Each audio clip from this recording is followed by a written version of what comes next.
Hello ladies and gents, and welcome to this week 10 of our English 410 class. We are almost done, guys. Look at how close we are.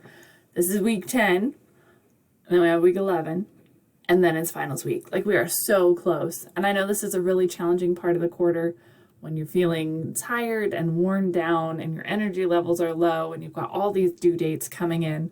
I know this is a tricky time, so I just want to encourage you to continue pushing forward. You're so close to being done and so close to that break at the end of the quarter. So hang in there. We've just got a couple assignments left to help you be successful in this class. And so if we take a look at our week, this week, we are mostly working on our MIR documents. This is the huge, big project for our class. It's a culmination of everything we've done this quarter. And so I want to encourage you to continue working on that.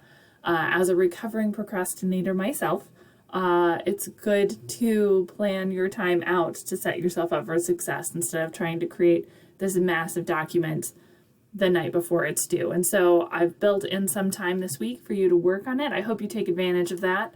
And then at the end of this week, we are going to be completing our survey feedback stuff. So on Sunday, you submitted your original surveys, which were excellent.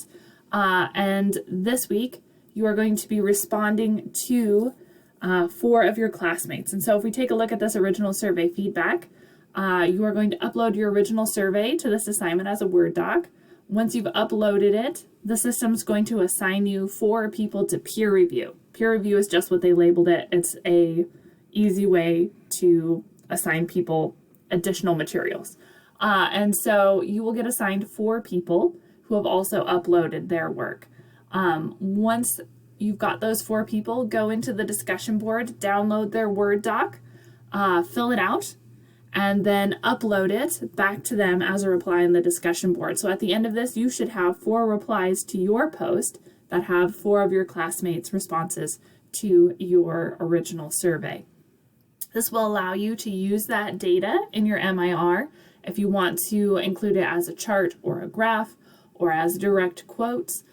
This is a way to incorporate real-time data in your argument and analysis. So a really helpful thing to have as a part of your MIR and is built in to help you learn how to use data in this way. So do make sure to fill out those original surveys for your classmates so that they can do the same for you and we can all help each other get that information that we need.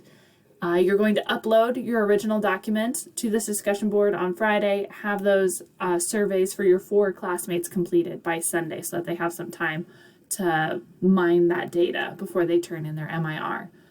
That's the biggest stuff we're working on this week. Give yourself time to work on those MIRs. They're huge, huge projects. So make sure to invest in that. It's 150 points if you need a refresher on what that report's supposed to look like. I've got all the information here in the assignment that nicely lays it out for you. I've got templates for you.